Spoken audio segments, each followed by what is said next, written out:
You're about to enter into a new world of knowledge, curiosities, and high strangeness. This is a podcast of Straight Up Strange Productions.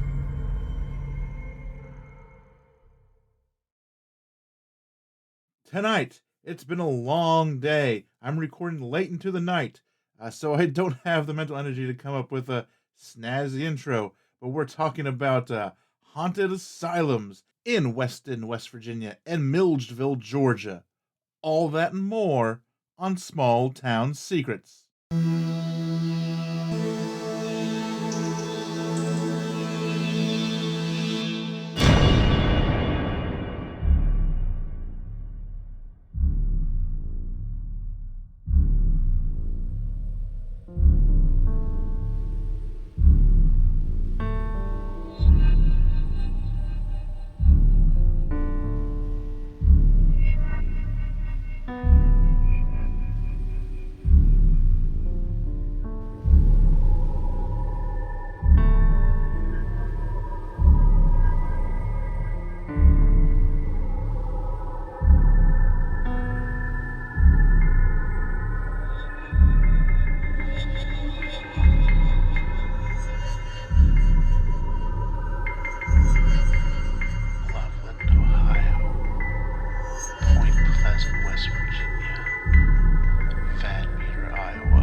Every town has a secret. What is yours?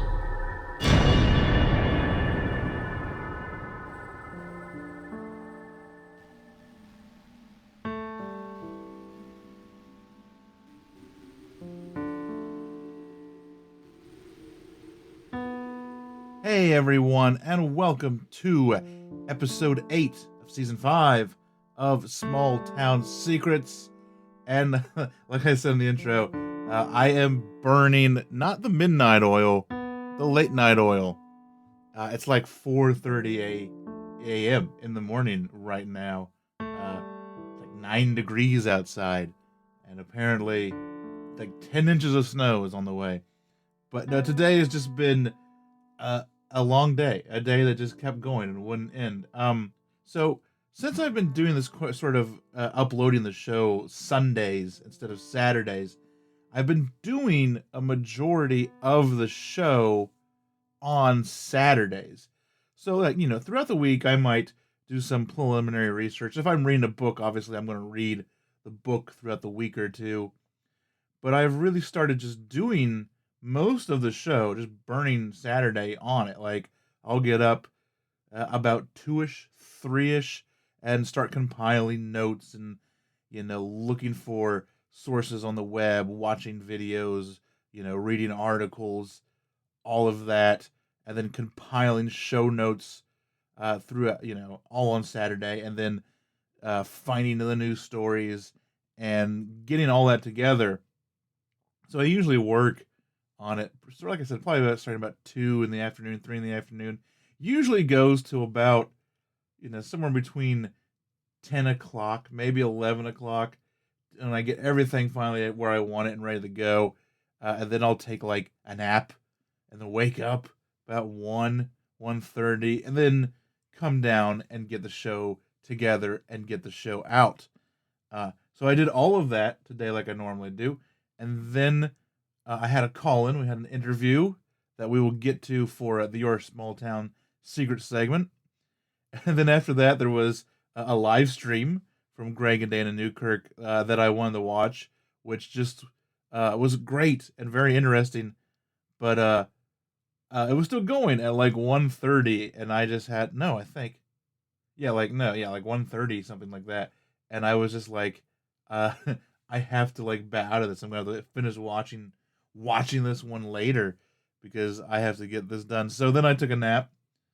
And then I took like another nap, and I woke up a little bit ago to get the show out. So what's going to happen? It's just way later than normal. Normally, like at this time, I'm almost done with it. Like I'm almost to the point to where I'm ready to like upload the show.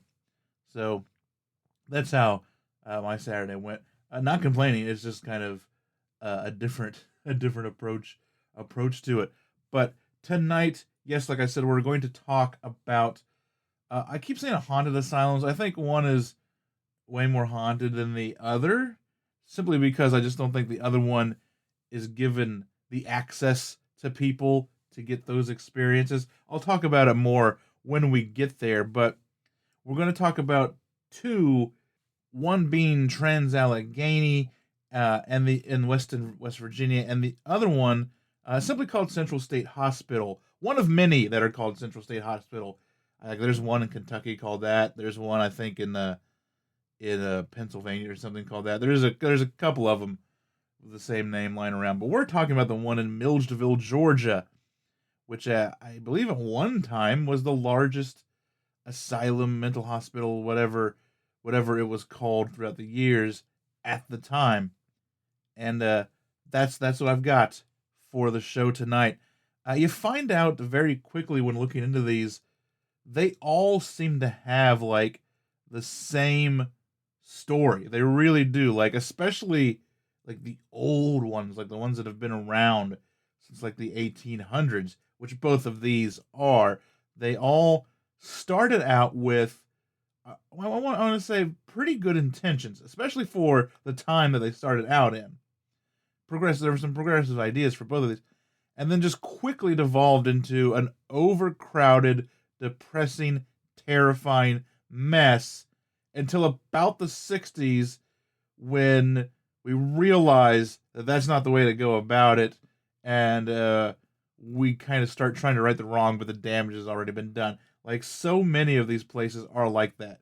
Both of the ones I'm going to talk about tonight are like that. And then you think about other ones like Willowbrook, was probably the most famous one, the one in New York that, Geraldo Rivera, like, did an expose on everything. The exact same story.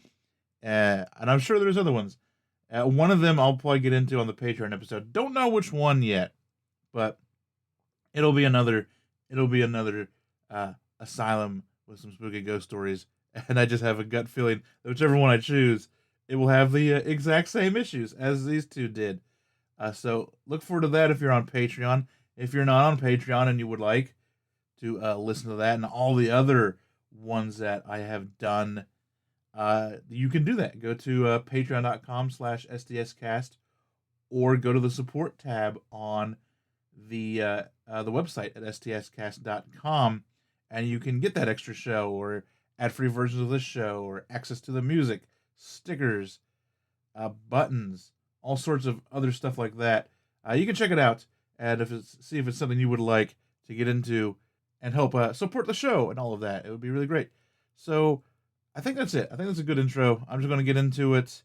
We are going to talk first about Trans-Allegheny, which I'm going to put this on Twitter before we get into it. I'm going to put a poll on Twitter because I'm curious to see how many people are as thick as I am.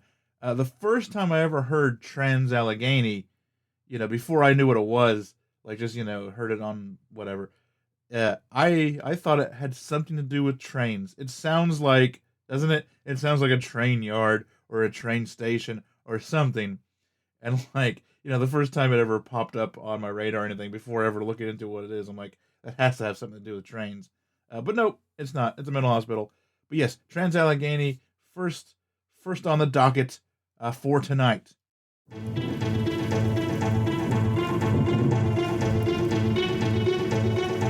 Hi there, I'm Logan. And I'm Lindsay. And we host the new podcast Folklore on the Rocks, where we talk about folklore and lesser-known creatures, cryptids, and monsters from around the world. So when we say lesser known, we mainly mean that we won't be covering creatures like Bigfoot or Nessie or Chupacabra, just because they're discussed so often, and the world just has so many other awesome options to draw from. Every 2 weeks, we will be diving deep into the legends and culture that surround a specific creature, and getting a little bit tipsy while we do so. But don't worry, we do our research sober. On the weeks in between, we're going to be narrating and discussing folktales. Some will be historical folklore from the regions that our creatures are from, and some will be modern folklore, such as no sleeps and creepypastas. Ooh. You can find out more about us on our website, folkloreontherocks.com, on Facebook and Instagram at Folklore on the Rocks, on Twitter at Folklore Rocks. So grab a drink, join us, and come on, let's dig deep together.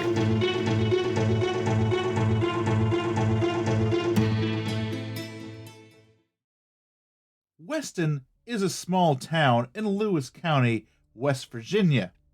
And like so many other towns, little towns, in West Virginia, it holds a haunting secret. It's the home of the infamous Trans-Allegheny Lunatic Asylum, or TALA for short, T-A-L-A. The hospital began construction in 1858, but was halted during the Civil War.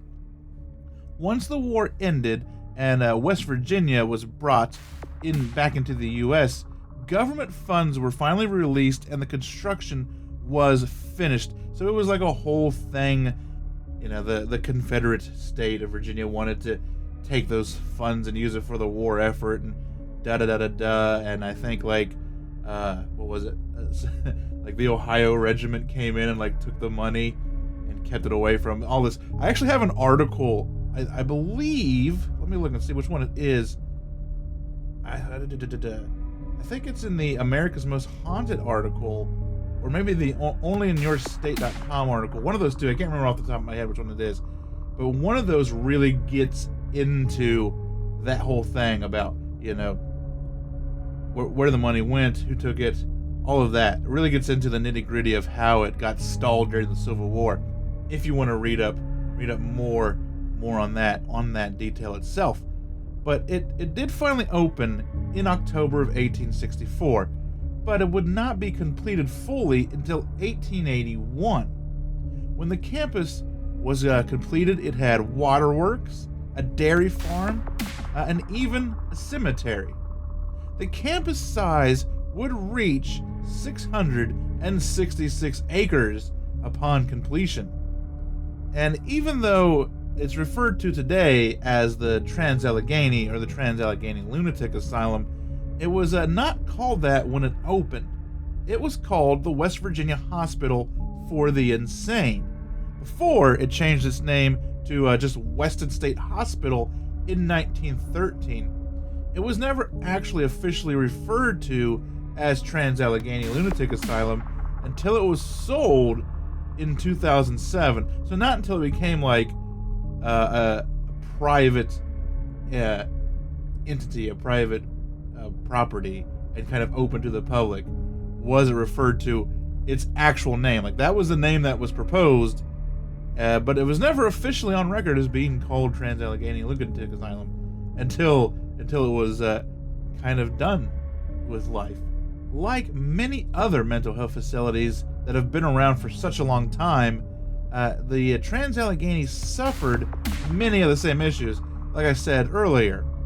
The hospital was built to hold only 250 patients, and that was kind of the thing. It was built by, it was proposed and kind of built by a man named Kirkbride, who had built other facilities, and that was his whole approach, was let these people have freedom to move around, give them space, give them time. So they were actually, it didn't have a lot of rooms, but it had big, spacious rooms, comfortable rooms, and that was his whole approach.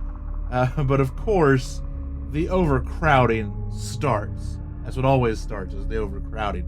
By 1880, it was housing 717 patients.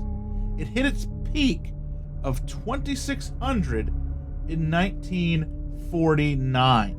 And so what you see, and you'll see it with both of these, is that it just becomes a place for society to just drop off whomever it doesn't want to deal with. Yes, some people had mental health issues.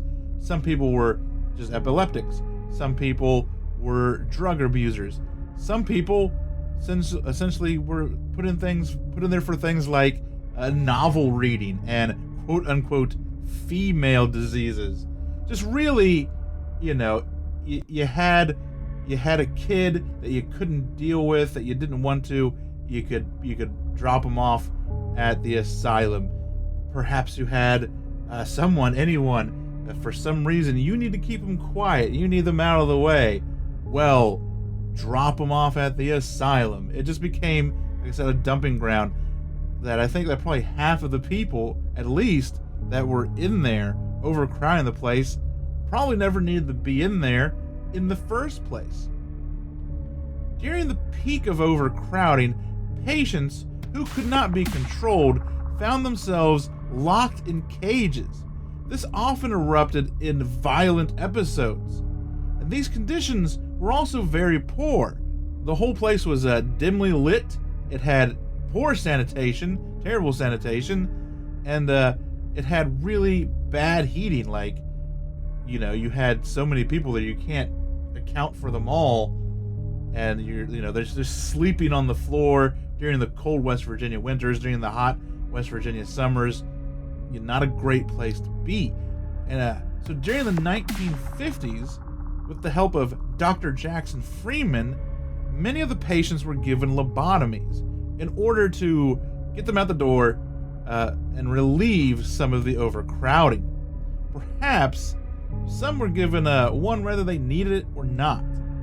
Freeman conducted 228 lobotomies on site using his ice pick method, which is exactly how it sounds. He either used an ice pick or an instrument that he had modeled to pretty much be an ice pick to simply just, puncture the brain by going through your orbital socket. This massive operation of lobotomies became known as Operation Ice Pick. As the years went on, the stigma around mental health decreased and the understanding around it increased, and the Trans-Allegheny saw the overcrowding edge further and further down. Then, in May of 1994, Trans-Allegheny closed its doors due in most part to a new hospital in town known as the William R. Sharp Jr. Hospital. So a much more modern facility, larger, better built to handle mental health patients. There it sat vacant, abandoned, until 2007, when it was purchased via auction for $1.2 million by a Joe Jordan. Since then, it has been open to the public as both a historic site and a haunted one. Since its doors have been open to ghost hunters from all over the country, many have witnessed various entities and have heard sounds of countless people suffering within its walls. And here's a couple of examples. There's an entity known only as Slewfoot, who seems to be that of a vicious killer who likes to lash out at people from some of the upstairs bathrooms. Another dark entity who does not have a name also likes to haunt the seclusion cell. And then there is the most active and well-known ghost at Trans-Allegheny, the ghost of young Lily. Lily spent most of her childhood at Trans-Allegheny, and no one could say for sure where Lily came from. One story says that she was born in the hospital. Her mother was a patient. Another story goes that she was dropped off at the hospital, abandoned by her parents. In both of these stories, Lily died around the age of 9 from pneumonia and lived her entire life at Trans-Allegheny. There's a third story that suggests that her mother was dropped there in the 1860s by her father. This story goes, and I am giving you a trigger warning now because it's not great, that she was sexually assaulted by a group of soldiers and became pregnant. She gave birth to a child who lived only a short time, and in the years after the child and the mother's death, employees at Trans-Allegheny came to know both entities, and they named the child Lily after her death.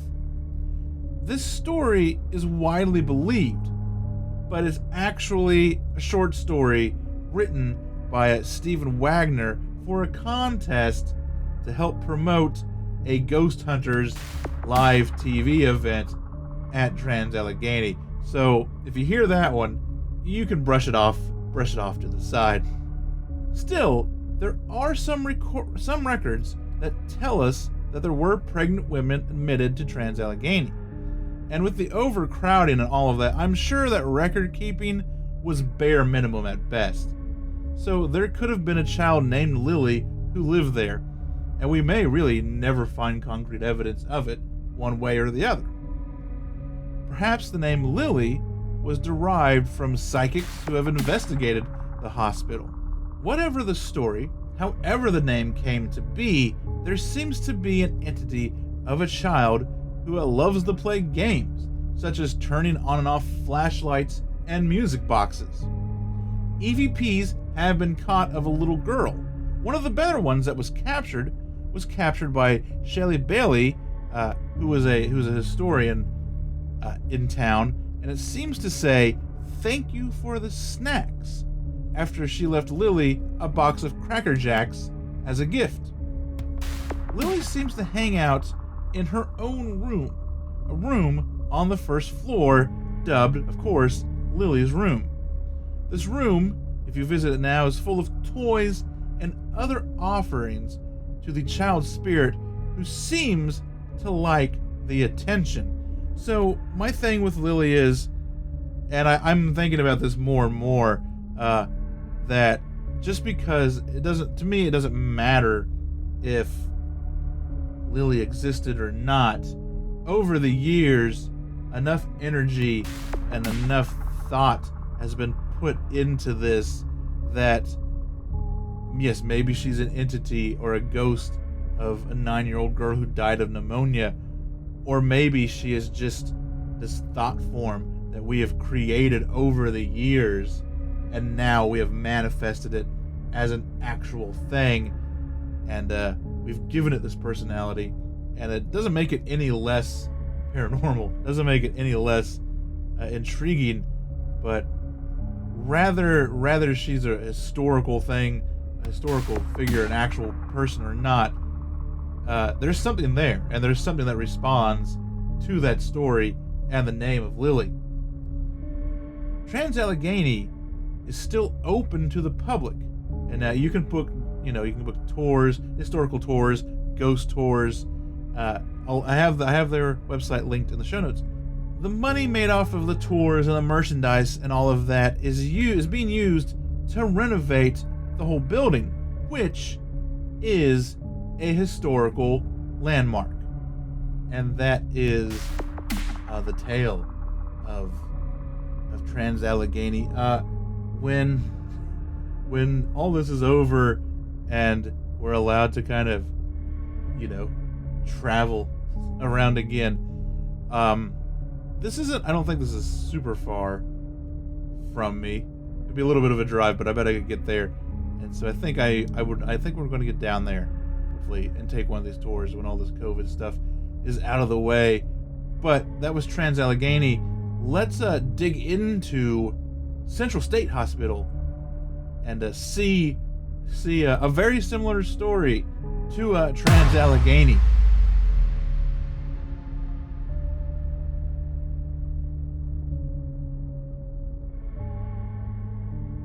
Milledgeville is the county seat of Baldwin County in Georgia, and much like Weston, West Virginia, it too has a hospital with a haunting and infamous reputation. A place simply called Central State Hospital. The hospital opened as the Georgia State Lunatic, Idiot, and Epileptic Asylum in December of 1842.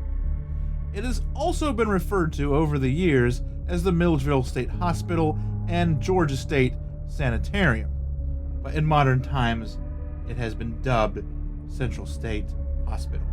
The hospital was built due to a bill introduced by then Governor Wilson Lumpkin, and this was a thing that was kind of going on all around the country at the time, there was some prison reform and things like that becoming popular kind of in the mid-1800s to separate, people in the prison system from people who needed to be in some sort of hospital and build more of these asylums and more of these hospitals and all of that. So Central State Hospital was the result of that bill and was built in Milledgeville, which at the time was the state capital. The hospital was opened under the supervision of Dr. Thomas Green, who adopted a family-like atmosphere. Patients were never kept in restraints, and Dr. Green even ate lunch with both patients and staff. Even though the hospital started with the best of intentions, over the years, it became the drop-off point once again for anyone that society just didn't want to deal with. It got to the point that just labeling someone as acting funny, quote unquote, was enough to get them sent to Central State. By the late 50s and into the 60s, the hospital grounds had grown to over 2,000 acres with some 13,000 patients at its peak. So, you think, I think of this one time, like I said, this was the largest mental hospital in the country by this time. This massive overcrowding left the ratio of staff to patients at 100 to 1, with none of them being a psychiatrist. At this time, there was no psychiatrist on staff. There were psychologists and other people, but no psychiatrist to be seen. When these patients were treated, once again, quote unquote, they often received treatments such as electroshock, ice baths, and of course, lobotomies. These were the treatments at the time. In 1959, journalist Jack Nelson wrote an expose about Central State Hospital. In it, he reported about the appalling conditions and the overcrowding. It was even found out that some of the medical staff had been pulled and hired from the patient list. The inmates were literally running this asylum at one point. He also found out that a nurse had performed major surgeries on patients without any doctor supervision, and as well found a doctor who worked for a pharmaceutical company, he moonlighted there, was distributing experimental drugs unbeknownst to the people receiving them. So he was just testing drugs on people, not telling them what it was, and just experimenting on these people with experimental drugs. Nelson's expose, of course, was panned by the hospital superintendent, but Jack Nelson would go on to win a Pulitzer for his expose. After word got out, reform after reform took place around Georgia. More modern facilities opened around the state, and since then, the need for Central State became fewer and fewer.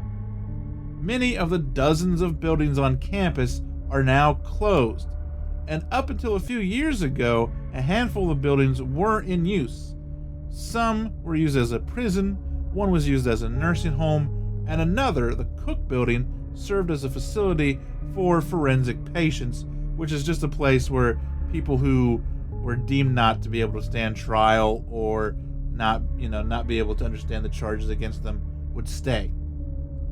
There is also a cemetery on site known as Cedar Lane. The cemetery, once again, it is a cemetery, but not in the way we're thinking. It's lined with row after row of metal stakes. However, these stakes are not unmarked graves, but are just a memorial to the some 25,000 bodies buried on campus. Today, only really the Cook Building for the forensic patients remains open, and some minor custodial stuff and some record-keeping stuff, probably for the whole state. That's about it. And that's all. It's mainly closed, but there is a little bit of life in one or two of the buildings. And if you go there, you can take a 90-minute trolley tour of the campus or a self-guided tour. No like ghost tours or anything like that, because many of the grounds are still off limits to the public there and haven't had any real paranormal investigations. But of course, strange entities and voices and spectral sounds, all of that have been heard by patients, have been heard by workers over the years. And with its past history and thousands of bodies under the ground, I find it hard to believe that there is not some sort of paranormal energy roaming around all the abandoned halls of Central State Hospital. And I know this one doesn't have like the ghostly reputation that Trans-Allegheny does and so many others do. And I think that's just because, like I said, they don't let people in there. There are a bunch of buildings, like it's thousands of acres, not thousands, but I mean it gets close to about 2,000 acres. It's got buildings all over the place, buildings that I'm sure no one spends any time in. And so I'm willing to bet that if you were able to get into one with proper permission, of course, and do like an investigation, you would find so much just dormant energy laying around that I would say it would be an incredible place to go, especially if you were the first people to like get access to it. So yeah, I'm sure it has its fair share of stories, but I couldn't really find any individual stuff. I couldn't find nothing stuck out like a lily or a slewfoot at Central State Hospital. But I'm willing to bet those entities are there. They just are. It's just the energy is probably so dormant, just waiting to kind of be stumbled upon and discovered. But those are the stories of the Trans-Allegheny and Central State Hospital. I think you know what I think I'm going to do now after reading this and doing it. I didn't know what I was going to do for the Backroads podcast, which is the Patreon exclusive podcast. I think I'm going to talk about Dr. Jackson Freeman on it, and we'll get into him and his whole history with the lobotomy and all of that on the Patreon episode. I think that'd be a good subject to tackle for that. But there you go, two asylums, as they were called, mental hospitals, if you will, in the books for the show. And I bet I could probably get another episode or two out of these places all around the country stuff. There's plenty of them, I'm sure. But let's listen to some music, have an intermission. I am working on a new guitar track. I just have not had a chance to sit down and really record it yet. So there will be hopefully a new track by the season finale coming up next episode. But I'll be back. I'm going to take a little break, and we'll get into the local headlines after this.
And our first story, our first article, is from centraldaily.com by Mark Price.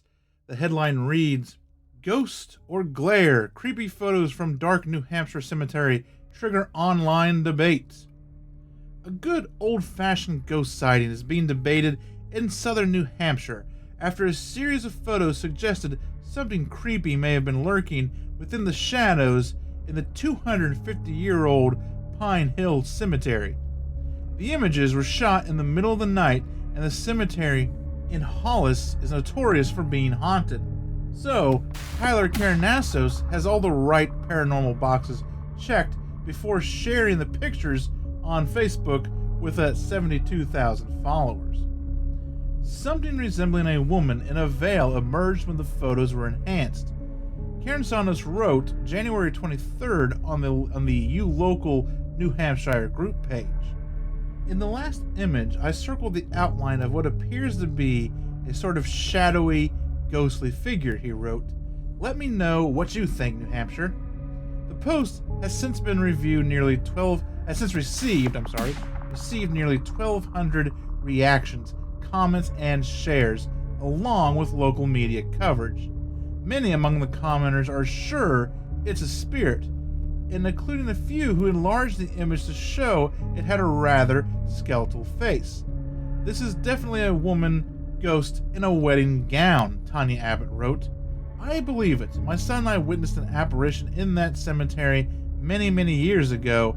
It's well known for strange sounds and sightings," Susan Labrie said.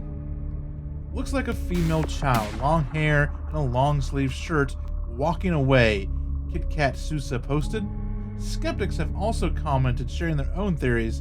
It was a shadow, a smudge, or a camera flash bouncing off of a tombstone. It doesn't really look like any of those things, to be honest. It's either a light orb or more likely just a flash bounce from a temperature change between your pocket and the outside, Catherine S. Dragonfly suggested. "Look, ghosts aren't real," Chris B. wrote. But Karanassos, a healthcare worker, told McClatchy News he believes that it is an apparition. "I see a woman in a long cloak or dress of some sort," he said. The photos were taken as Karanassos and a friend indulged in their shared interest of all things spooky that led them to Pine Hill Cemetery, also known as Blood Cemetery, after dark one night last summer. A few of the comments on Karanassos' post identify themselves as paranormal investigators, but Karanassos says he's not encouraged them to visit the cemetery. "I don't believe anything there needs to be explored. I'd rather them leave it in peace," Karanassos said. "I don't believe anyone should bring instruments or use of any sort of a ritual to try and speak to whomever is there." And yes, interesting photos. I don't think it's a smudge or anything on the lens, because it almost looks like whatever it is behind another marker, another tombstone in the foreground. It'd be interesting to see pictures taken of the same spot, kind of the same angle, like during the day, to see, because it does, I will say this, it has the same kind of texture and color as the stones around it. So it may be a reflection. It would be interesting to, like I said, to take a picture during the day, because if you look at it long enough, it almost looks like a tombstone itself, but it isn't shaped very, what's the word I want? It's not shaped very uniformly or in the way that you think a stone would be, but it does have that look to it. I would like to see day pictures, like I said, but I like that story. I like those pictures. They are interesting to look at for sure. This next one seems fitting. A paranormal attraction opens doors to new patients, quote, in Williamson. This is from WOWKTV.com. This is written by Natalie Wadis, and this is from Williamson, West Virginia. If you're into spooky experiences and have a fascination with things that go bump in the night, locals in Williamson, West Virginia are opening an attraction that may be right up your alley. I believe there are some strange things that go on in this building, more than just little sounds that a building makes. I think there's something about this place, and that's from Charles Hatfield, the mayor of the city of Williamson, West Virginia. The old hospital on College Hill officially opened Friday as a paranormal and historical tourist attraction with a ribbon cutting. Originally opened on March 2nd, 1928, the hospital remained in use until 1988. In fact, many locals still have ties to the place. Co-owner Tanya Webb is one of them. It was an emotional connection. I was actually born in this hospital in 1973. I lost 2 grandparents that I never actually met in this hospital. I didn't want to see it dilapidate and maybe turn into nothing and just kind of rot. And that's from Tanya Webb, the co-owner. Instead, it will become a historical and haunted site for tours, ghost tours, and more. I believe it will bring maybe up to 25,000 or more people to this community that would not have been here before, says Charles Hatfield, mayor of the city of Wilmington, West Virginia. And not only do the new owners of the hospital hope it becomes a prominent paranormal tourist attraction for the area, they are hoping to preserve some local history. When I found out these buildings were coming up for sale, it was important for me not only to preserve Williamson's history and this country's history, but to save a little bit of my history as well. Tanya Webb, co-owner of the old hospital on College Hill. They are already planning on doing events and weddings at the old hospital. For more information on these events and the location itself, you can visit their website, which they have linked there in their news stories. Maybe if I ever get down to going to like Trans-Allegheny or anything, maybe I'll need to stop here on the way there or on the way back. And our final story is from Korean Press, written by John Webb, and this headline reads, "An EPD officer saw strange lights over the city, and no one knows what they were." You could hear the shock in Trendon Demachi's voice. "What are those lights?" the Evansville police officer said as he stared at the sky above the southeast side of Evansville Monday night. "What are those, man?" He and his partner were parked near the intersection of Governor Street and Sweister Avenue, when they spotted a string of blinking white lights. They shimmied across the blackness in an orderly yet chaotic line, as if Orion's belt had guzzled a gallon of coffee.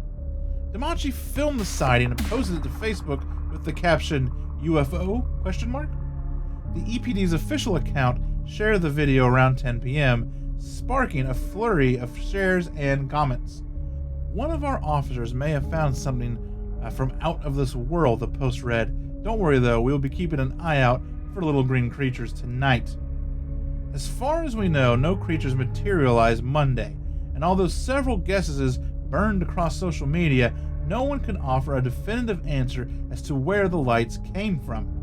On Tuesday, spokesman Sergeant Nick Winsett said the EPD had yet to figure out the origin, and Leslie Fella, Director of Marketing and Air Service for Evansville Regional Airport, was shocked to see the lights when I sent her a link to Demachi's video. EVV hadn't been notified of any special aircraft transversing the skies on Monday. "Oh wow, very interesting and strange indeed," she said via email after seeing the footage. "This is the first time I've heard or seen of it. And no, we aren't aware of anything in the area, although, unless commercial, we always aren't made aware." Scott Air Force Base in western Illinois couldn't provide any answers either when I called on Tuesday. Officials in both public affairs and base operations had no knowledge of an air exercise that could have produced the lights. A request for comment from Fort Campbell in Kentucky wasn't returned. "My partner and I definitely felt uneasy after seeing the lights," Demachi told me in a Facebook message the day after the sighting. "They thought the lights were hovering over the state line in Kentucky, so they bolted down to Marina Point to get a better look. But by the time they arrived, the lights were gone. I was surprised that we didn't receive any calls," he said. "Or, if we did, they weren't dispatched, since there would be nothing we could do about them. All that was left to do was guess at the origin. Something plenty of Facebook users were happy to do. In the video, Demachi himself wonders if the lights came from drones. He saw some on social media blame Black Hawk helicopters and satellites. Others even posted their own strange footage. The satellite explanation may hold some weight. SpaceX, a company owned by Tesla founder and all-around strange dude Elon Musk, has been launching what it calls Starlink satellites into orbit for several months now. In the sky, they can look like an immense pearl necklace, and according to Musk, they sometimes blink when they first climb through the atmosphere. Once they are in orbit, when they can be seen, the blinking is supposed to stop, Musk told C4, I don't even know how to say this, C4net, a digital magazine that covers technology and the military. The lights that shined over Evansville do bear some resemblance to Starlink satellites, but their rapid movements set them apart. Damaki sent me a zoomed-in angle of the video he posted to Facebook. You can see the lights flash in line like Christmas bulbs, which is much different from Starlink satellites. According to the footage you can find online, they inch across the sky in an unblinking row like a parade of Pac-Man pellets. We may never get a concrete answer as to what appeared over Evansville Monday. Some cosmic anomalies over the years have been cleared up with ho-hum explanations. When a bizarre, storm-like blip shot across the Evansville area weather maps during a rainless day in 2018, it turned out to be an Air Force C-130 that had dumped a slew of radar-blocking chaff over the tri-state area. But some have never been explained, including the scores of apparent UFO sightings that have dodged our region for decades. My first thought was a drone, Phyllis said, but it's really hard to tell. Good luck. I will be sure to follow as the mystery unfolds. And that was a good one to throw in. I like that they treated it pretty seriously, and it kind of harkens back to the episode just did about like cops seeing UFOs, you know, from Socorro, New Mexico, and Lonnie Zamora, who was a cop out there. You know, we just talked about that a little bit ago. But that has been this episode's local headlines.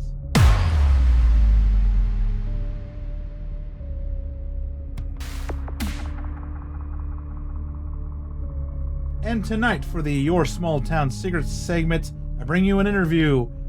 I'm talking with Robin Valentine about a very interesting experience she had on the road up in between San Francisco and Santa Rosa, and her current rabbit hole obsession with where she lives right now. So we talk about all of that. Then we start talking tarot. She has a book coming out. She's a witch, a blogger, tarot reader. And her book, Magical Tarot, is coming out May 11th, and you can pre-order it, all that. We get into it on the interview, but I will link in the show notes where you can pre-order it, where you can get it, the contest that they are running for it, all of that great stuff. So have a listen, and I'll come back when it's over to close out the show.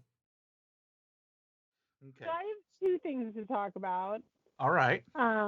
It depends on which one you want me to start with. I can start with like a scary story that actually happened to me, or I can tell you about my obsession of where I live. Yeah, let's go. Yeah, go that way. That'll work. Okay. So, mail is open. I'm gonna get a bunch of dings. Hold on. Let me close this real quick. Okay. All right. Yeah, start with the scary one. We'll go from there. The scary one? Okay. So I am originally from the San Francisco Bay Area, and I lived in a major city for a really long time. And city? San Francisco. I'm from San Francisco. Oh, okay. But this happened like right outside of San Francisco in a town called Santa Rosa. I lived in Hayward for like 3 months. My uncle lives in Hayward. He's lived there for like 30 years.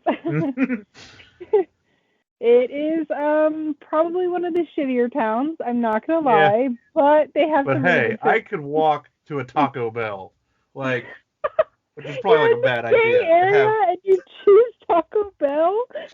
Well, it was. What could I walk to? Taco Bell or Hardee's? Like literally, there was a Hardee's. Excuse me. That is Carl's Jr. Hardee's. Or Carl's Jr. Yeah. Probably not even a football fields away from the apartment. Like.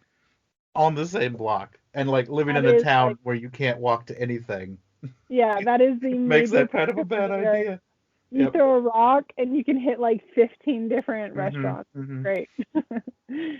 Okay, so I am originally from the Bay Area, and I don't live there now, but Mhm. that's where I'm from originally. And I would have ghost experiences all the time when I lived in that area, to the point that I was like certain I was like schizophrenic or something.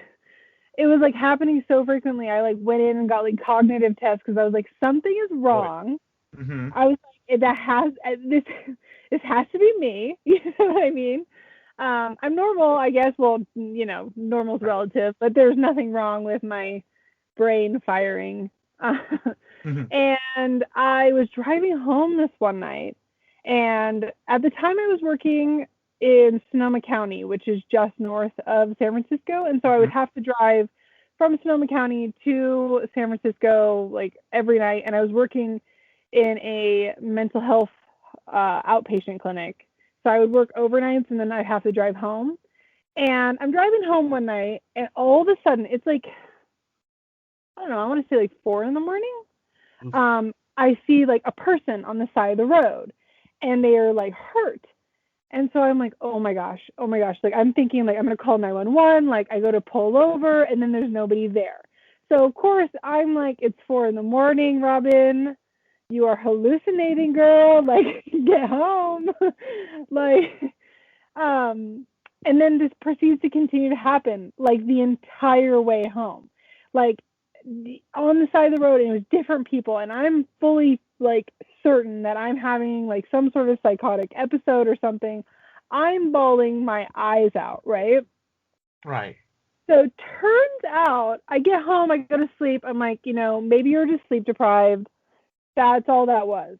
I'm like telling myself this. I get home and I do a little bit of research for something unrelated, but it was along that route, and it turns out there was like a major accident there like a week previous.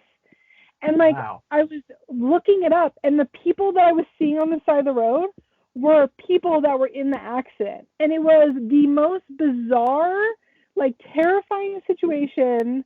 I ended up quitting that job the next week and selling my car so I never had to do it again. It was so bizarre. Like, I don't even know how to describe it, but I had forgotten all about it because I was very traumatized by the whole thing. I had roommates at the time who Oh I'm yeah. still very good friends. Right, I was like 22. I'm still very good friends with them, and I went to go visit them back in like November, one of them, and he brought it up to me, and I was like, I have repressed that memory so deeply in my brain. I forgot all about that, and now you're forcing me to relive this. Shame on you. Okay, that's good. At least, like, for a second there, I was like, "Oh no, No, does it's she in my remember this because of me?" Okay. no. Shame on him. Shame on him. Right. Boo, Jesse. But yeah, it was like one of the most traumatic experiences ever. And then over the course of the time that I lived in San Francisco, I would see things like that, like Mhm. here and there. It hasn't happened in years. It only Yeah. happened probably between like 20 and 26, and I'm 32 this year. So Okay. it's been a while. But like we had a neighbor who lived in our apartment building. I lived in what is affectionately known as Crystal Tower in San Francisco, which it was called that because of all the meth that was used in that building.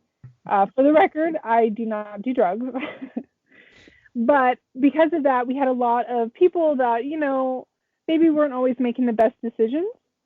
And one of our neighbors actually ended his life, and I knew about it because he showed up on my balcony in my room, and I was like, this is something is wrong. And I got a call from my housemate who was coming home, like there's a bunch of ambulances outside, like somebody's jumped because our building was 30 stories tall, Right. and they're like, somebody's jumped, I don't know what's happened, and it was just terrifying. And yeah, so that sort of stuff happened a bunch for like 6 years probably. Yeah. And then So, stopped. do you think it was more like? Do you chalk it up to like entities, or do you think it was more of like a psychic thing? Like you see the people on the side of the road as like, I don't know. It's just I find it I, cool that you were able to finally go back and be like, not only did this happen, but these are the people Yeah, people that I saw. Like, yeah, I don't know. I'll be honest, I don't know. I believe in psychics 100%. I fully do. I myself work at a psychic hotline, but I'm a tarot reader on there. I'm not a medium. right. I fully believe in psychics, but I, especially considering the fact that that only happened for such a short window in my life, I don't believe I am a psychic. I believe that I had an experience where maybe I was more susceptible for a period of time in my life, maybe because of, I don't know, like the fact that I was working overnights.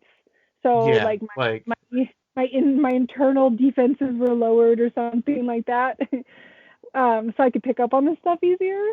But yeah, it was bizarre. And it really, it's not happened again. Like, not like that ever again. Weird, right? Yeah. Did you say you said something about Santa Rosa? Is that where you were driving up to and back from? Yeah. I worked at a outpatient an inpatient but out of hospital behavioral health clinic. So I was a clinician, like a psych tech. I wasn't a clinician. I don't want people to think that I'm a doctor. But I was a psych tech for the state of California forever. Yeah, and so that's part of the reason why I was like, I'm having a psychotic break, because I'd seen this happen to other people so many times that I was so hyper aware of it, and I was like, this is it. This is it. Yeah, because I'm trying to think. I went to Santa Rosa one time to get a beer back when I drank beer that you could only get there. Were you going to Russian River? Huh? Were you going to Russian River? Yes, it was Pliny. Was it Pliny the Younger? Yes, it was. I had a friend at the time who he brewed beer, he did all that, and that was like the one thing, like, you can't, you know what I mean? I'm like, well, I'll go up and get it. And this was when I had already figured out, like, this whole California experiment isn't working out. I'm going to have to move back. And I knew I was going to have it. So, yeah, I went up there and grabbed some of that. So I probably drove the same route, you know? Like, yeah, probably. We're very close to it. I always stayed off of the main, like, I-5. Well, no, it was 101. I always stayed off that when I was doing overnights, because I was like, you know, if I for get too tired or something like that, like, it's safer for me to take the back roads. Right. And also for other people around me. Exactly, yeah. But yeah, you probably did, or at least came very close to it, because I did the roads that were parallel to the 101. Yeah. That probably was it. Eventually I got there, yeah. That is neat. So what was the obsession? What was the other one? The other story? Okay, so this is where I live now. I'm very excited to talk about this, because this has encapsulated my entire childhood all the way into adulthood. So, like I said, I'm from the San Francisco Bay Area. However, my family originally, like before I was born, is from Siskiyou County, which is by the Oregon border. I don't know if you're familiar with Mount Shasta. I'm aware of it. I never got a chance to go up there. Right. I live right now, like 30 miles north of Mount Shasta. And give or take. And my whole childhood, all I ever heard about was the Lumerians living in Mount Shasta. Have you heard about that at all? Yeah. Yes. When I was growing up, I was told that they were aliens, like, my whole life. There's aliens living in Mount Shasta. There's aliens living in Mount Shasta. And I just really didn't think much about it. Right. And other than that was like something that everyone talked about. And so that was just like what's that called? Like when everybody says it so often that you don't really, question it, it just becomes like this fact by proxy. Yeah, like it's just, right. I know what you mean. I can't think of the word for it either, but yeah, it's just, that's the way it is, right? Like, that's. And then we moved up here. So I moved up here because my parents ended up retiring back where they grew up. And my husband and I wanted to live closer to them. So we moved up here for now. I don't know that I can hack it for too much longer, but we'll see. But we moved up here to be closer to them. And because we live so close to Mount Shasta, and it is kind of this touristy town, We like all the time, and we still do. And you would see Lumeria stuff everywhere, and I mean everywhere. There's Lumeria coffee. You can get Lumeria like mugs and keychains, and I'm like, okay. I thought this was just some crazy shit that my parents talked about when I was a kid. I was like, what is the deal with this whole Lumeria thing? And I became kind of obsessed with it. I don't want to say like obsessed like in a weird way, but I was sort of researching it and trying to figure out about the whole Lumeria thing. And I'd never had like an experience about the Lumerians or anything like that. It was just this kind of known story that I was everyone talked about. So I started looking into it. Turns out the Lumerians are not aliens, but then they also are at the same time. It's like this weird, like it depends on who you talk to. Half people are confusing the Lumerians with aliens, and they're both stories that they say live in the mountains. The Lumerians were like, it's completely disproven, mind you, but it's like the lost city of Atlantis with Pangea. It's like, where they say lemurs are named after, right? Because someone came up with a theory that like all the lemurs fled Lemuria, and that's Frederick Spencer Oliver. The author's name, I don't remember when the book came out, but it was like the late 1800s, and he wrote a book called A Dweller on Two Planets. And he claims that like Lemuria was a part of Pangea. It's where the lemurs come from, all this stuff. And now the Lumerians live inside Mount Shasta, like they claim the lost city of Atlantis does underwater, which honestly makes absolutely no sense. Like if there's like our missing link just in a mountain, they could just walk down the mountain and like get to a grocery store. Like and not Shasta is a volcano. Like it's a dormant volcano. It's like filled with lava. Right. You know, I have one joke about Mount Shasta, and it's probably not funny, but I always tell people that's where the soda mines are. Why like Shasta, the pop, the soda. I always,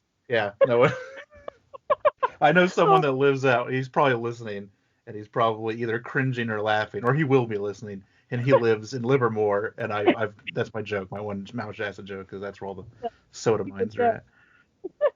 But yeah, I'm gonna have to write that down. I'm gonna have to do a Mount Shasta episode. It's so good. So we've been told all this stuff. I'd done some reading on it. I'd pretty much, considered it all just like folklore bullshit, right? Like urban legend. But then 4 years ago, something like that, I was driving actually down to Los Angeles. And if you're driving from Siskiyou County to LA County, it's like a 17-hour drive. Oh, yeah. I was going to do it one time from like, hey, just to go. Like, it was going to be like 10 hours from Hayward or something. So, that tracks. I totally recommend it. It's great because it's pretty much a straight shot, and there are the most bizarre places you can stop on the way down. Like there's like an entire restaurant that sells nothing but split pea soup. Like, I hope you like peas. Like different variations of it, or just like that's the only thing on the menu. It's the Anderson Split Pea Soup Factory. They sell split pea soup, or if you're feeling a little crazy, split pea soup with ham. It's pretty. So we're leaving, right? And it's probably like 3 a.m. because I just want to get this shit over with. And no exaggeration, the mountain was glowing. That's what I've heard, yeah. It was, and I've lived here now for almost 5 years, and I mean, you can see the mountain from my house, okay? And I have never seen it do that. And it was so bizarre. I was like, okay, they've got to be doing construction or something like that, like up there. Because there's like a ski resort up there. And it was the wrong time of the year for the ski resort to be open. So I was like, well, maybe they're doing construction. Like, I'm trying to justify it, right? But it was literally like the whole, like, mountain, like, mid-mountain top area was glowing, and my husband sat there going like, do you see that? And I'm like, yeah, what the fuck is that? So then I end up going online, of course, like the psychopath that I am, and I feverishly like researched this stuff, and apparently like there's like UFO sightings that come off Mount Shasta. Oh, And yeah, now there's... all of a sudden there's this like credibility to what I saw, and it was bizarre. Oh my god. Yeah, they're, what, aliens? I've heard Bigfoot stories from Mount Shasta. Well, Mount Shasta has it all. Bigfoot lives in Happy Camp, which is not Mount Shasta, but it's very close. Right. And that is an actual fact, and you cannot change my mind. No, I've never seen Bigfoot, but there's some crazy meth heads that live up there, and I feel like they wouldn't lie to me. Mm. Yeah, this is all Sasquatch country. Right. There is the Redwood Forest, the National Forest, and it's the Redwoods and the Sequoias, and they're not far from us, and supposedly Bigfoot lives there. But it's just, this is one cryptozoological heaven, apparently, that I moved to and didn't realize it till I got here. But yeah, it's bizarre. Shasta's bizarre. You should, if you're gonna do an episode on it, you absolutely should. Mm-hmm. There's the alien sightings, the Lumerians who probably live there. There's also the Sacramento headlands for the Sacramento River that comes out, and that is at the base of Mount Shasta. And to the Native American tribes that live there, I'm not going to even try to pronounce the name of the tribe because I will butcher it. But there is 3 tribes from the area, and it was like sacred to them, the headlands, and it supposedly has magical qualities to the water. And not, as a practicing witch myself, I cannot tell you what those magical qualities are. Nobody's really been able to give me an answer on that, but they're magical. And people come like from all over to collect water from the headlands every day. It's crazy. Yeah. Huh. Interesting. Yeah, I'll have to dig up a Mount Shasta episode. It's crazy. It's bizarre. And the water is like crystal clear because it comes from the glaciers on the top of the mountain. Yes. Mm-hmm. Like coming down, and apparently it's like this is what I've heard from people, okay, just around the area. This is not a quote of my own, but apparently the Lumerians will come down from the mountain themselves dressed as regular people and collect water from the deck too. Yeah. So you could be, dipping your feet in some crystal clear water right next to an alien. Mm-hmm. Mm-hmm. You literally never know. Nope. Oh, man. Yeah. Oh, yes, that will have to be done. No, that's great. Ow. It's I don't know if anyone heard that, but my ankle just snapped. Ow. But... Yeah, it's crazy. The whole area is totally bizarre, and it's just filled with so much folklore and urban legends. And I didn't take any of it seriously, but I knew about all of it growing up as a kid. And so we got up here, and I was like, oh, maybe there is some weight to this. Huh. That is cool. So yeah, nice rabbit hole, right? To fall down in and come back. So, I guess, thanks. And before we go too much further, so let's talk about your book. Yes, I have a book coming out May 11th. May 11th, yep. This year, so 2020. 2021, oh my God. Jesus Christ. Last year was a fever dream. It has an asterisk by it, I think. But it comes out May 11th, and it's called Magical Tarot. And the book is essentially a deep dive into the symbolism in the major arcana in tarot, and how that information can be reapplied as symbolism in magic. Because ritual magic of any kind is so chock full of symbolism. Everything means something, which means another thing, and that's why we use it. And the idea behind it is that tarot is so filled with symbolism. Why can't that be used as a ritual tool as well? It's my feeble attempt at hoping to get people to think outside the box, like just a crumb. Right. If I give them that little inch, then they can go, oh, well, maybe I can do this with that. We'll see. Yep. But that No, is I agree. the goal. That'll But- be, yeah. I think that'll be that will be a good read when it comes out. I really Thank do. you. I'm excited about it. There's rituals and spell work in it and spreads, and I cover like basic numerology, lunar phases, and like I said, the symbolism of the majors. So Yeah. if everybody's got a tarot deck, they have the majors, because I know some people only get the 22 card decks. So I figured if we focus on that, then probably everyone will have it. Right. Yeah. I don't even know. I mean, I guess if you can't, technically I have 4 decks, and they're all just full decks. Because I've got the stupid itty bitty like small tarot deck that fits on your keychain, but it's a full deck. And then I've got like the Centennial or the Ceremony, I can't remember which one it is. Yeah, Rider-Waite deck. The Smith-Waite Centennial deck. Yep. And then I have the Thoth deck laying around here somewhere. But my favorite one I have is it's called the Murder of Crows deck. I know that deck. Yeah. Yeah. Part of my job, because I'm also a blogger, part of my job is reviewing tarot decks. Yeah. And so I own probably like 250 tarot decks. It is actually a problem. Someone please help me. I have so many of them. I have so many. I couldn't even tell you my top 5 favorite, because I just think they're all great for different reasons. Yeah. Like, you know what I mean? I can tell you a positive quality about each one, even if it's not like my go-to. Right, like they all have. I'm sure they all, then some people will say that they behave differently. You know what I mean? Like 100%. And like, you look at things like cardstock quality and stuff like that, where you have like, I don't know, you've probably seen it around because it was really popular last year, but there is a deck called the Modern Witches Tarot deck, and it's a reimagination of the original Rider-Waite-Smith deck.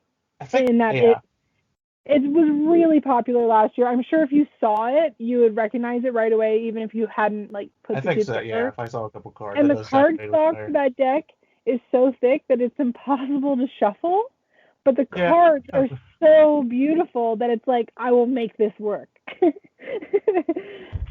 Yeah, like I can't. So like, yeah, exactly. So for example, I had the Thoth deck, and it's 70. It's the same amount of cards, anything, but like compared to that Murder of Crows deck, which is the same amount of cards, the Murder of Crows deck is twice as high because the cardstock is so thick. And you can't. All you can do is that lazy shuffle where you just kind of take them in your hand and just kind of put them in front of each other. Yeah. I'll put it out like on my bed, like on a blanket, and then I'll just kind of like, I don't know, wiggle them around, and then shove it all back together sometimes. And then there'll be other decks where I was sent a deck that I will not be named to review, and I said, oh no. When they sent this deck to me, I said, I'm not reviewing this because I'm going to be mean, and you don't want that. The deck was not only an obscure shape that at least my little hands couldn't hold it properly, but the cardstock quality was so thin, I shuffled it once and the cards bent. And I was just like, and you're charging people money for this? I was going to say, how much, yeah. Yeah, no, so bad. I told him, I was like, you can have it back if you want, but I am not reviewing this. So bad. There's your review. I'm not reviewing it. Yeah. Right? Like, I've told you all you need to know about what I'm thinking. Awesome. Yeah. So actually, I'm pretty excited for this. Like I have, it's nice to have like a book that will encompass all of that, hardcover, I'm really excited about it. And actually, I should say too, my publisher is doing a giveaway for people who pre-order it. Where if you pre-order it before March 15th, on my link tree, there's a click button for it, and you just put in your pre-order information. You can get entered to win a reading with me, and it's a 30-minute Skype reading. So that's if pre-order under pre-order giveaway. Yeah, it's a pre-order giveaway. It's just to verify so that way people, you know what I mean? It's like a page for it where you have to put in your information. Gotcha. I am not a computer guy, so I'm not going to pretend like I know how it works. But I do know that you put your information in from like your receipt.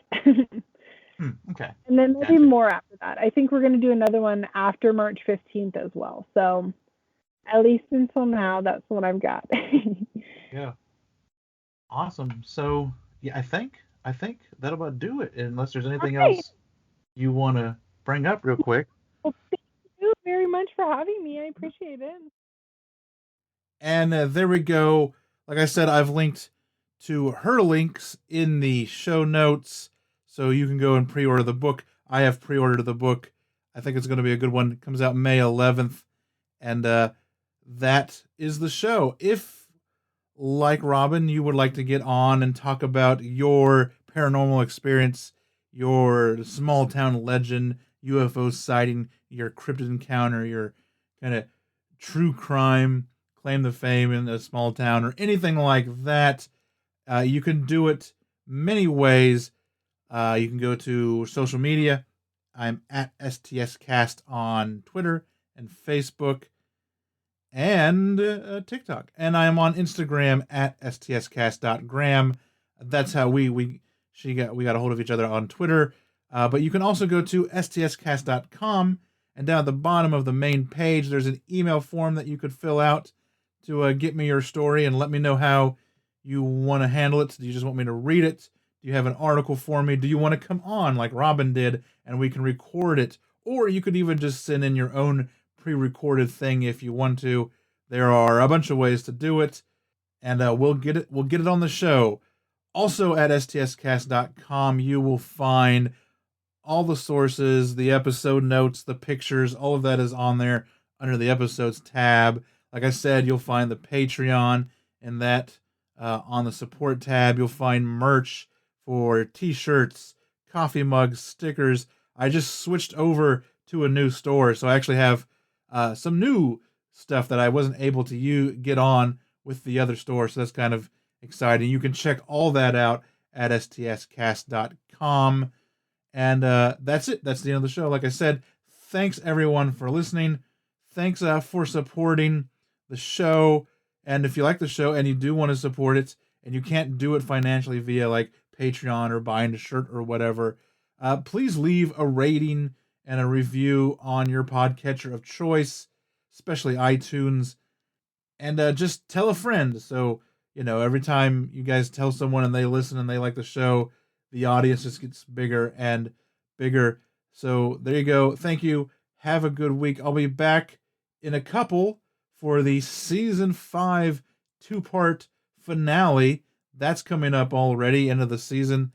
And I think it's going to be an interesting one. I'm going to go a little bit different route than what we normally do. So until then, remember, every town has a secret. What is yours?